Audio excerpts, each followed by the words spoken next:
La parole est à Monsieur Daniel Salmon pour le groupe écologiste Solidarité et Territoires. Merci Madame la Présidente. Ministre, chers collègues, le secteur du bâtiment est au cœur des enjeux de notre nécessaire transition énergétique.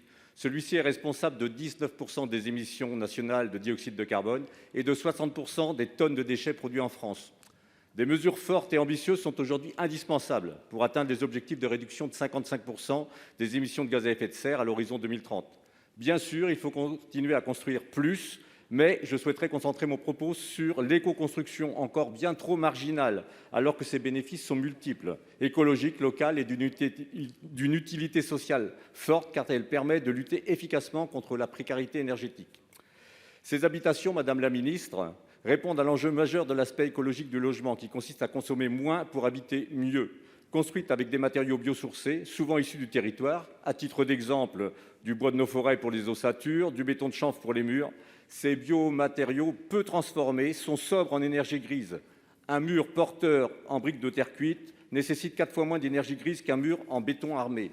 Certains de ces biomatériaux permettent de stocker des quantités de carbone très importantes. Un mètre cube de bois massif mis en œuvre sur chantier stocke 460 kg de CO2, là où un mètre cube de béton en émet l'équivalent.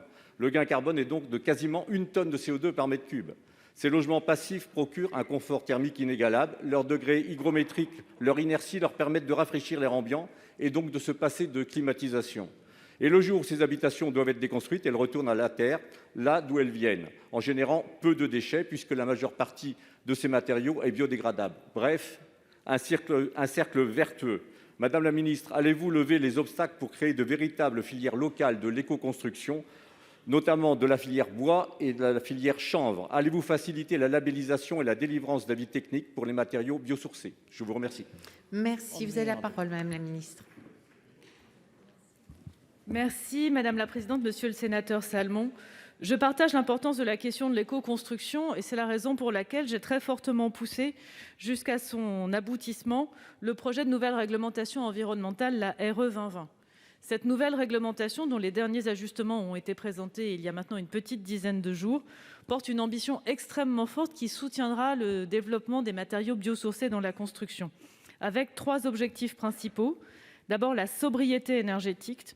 Ensuite, la diminution de l'impact carbone dans la construction des bâtiments et enfin la fraîcheur en cas de forte chaleur l'été. Cette diminution de 30% du besoin énergétique, elle se met en place dès le 1er janvier 2022. Elle forcera à avoir des bâtiments conçus différemment, beaucoup mieux isolés, une baisse de la consommation, ce qui veut aussi dire une baisse des émissions de gaz à effet de serre, mais bien sûr aussi une baisse de la facture.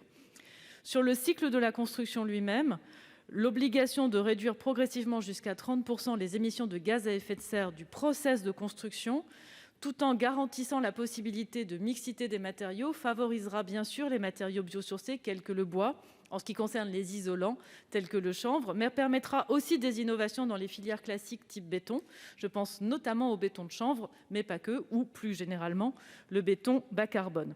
Enfin, l'indicateur de confort d'été est important parce qu'aujourd'hui, on se focalise bien sûr sur les passoires thermiques et l'hiver, mais de plus en plus, compte tenu de l'adaptation au changement climatique, nous en aurons besoin. Cette réglementation rentrera en vigueur progressivement dès le 1er janvier 2022 pour la baisse de la consommation, progressivement sur le cycle de vie des matériaux. Ce sera l'occasion, bien sûr, pour le gouvernement, et j'y travaille avec ma collègue Agnès Pannier-Runacher et bien sûr Julien Denormandie, de prendre des initiatives pour soutenir ces filières agricoles et industrielles et avoir une véritable filière de bois construction en France. Merci. Monsieur Salmon, vous avez 37 secondes. Merci. Madame la Ministre, vous venez de bien l'exposer. La RE 2020 apporte des dispositifs concrets et ambitieux sur ces questions. Il est indispensable de ne pas en rabattre sur ces ambitions. Sobriété énergétique, décarbonation de la construction, sortie des énergies fossiles, les exigences fixées doivent rester inchangées. Malheureusement, cette RE 2020, on l'appelle 2020 maintenant parce qu'on ne parle plus de 2020, est à nouveau reportée à 2022 face aux pressions des géants du BTP. Il est pourtant urgent de la mettre en application. Nous espérons tout de même que vous tiendrez bon pour ne pas en amoindrir la portée. Je vous remercie. Merci. La parole est à Madame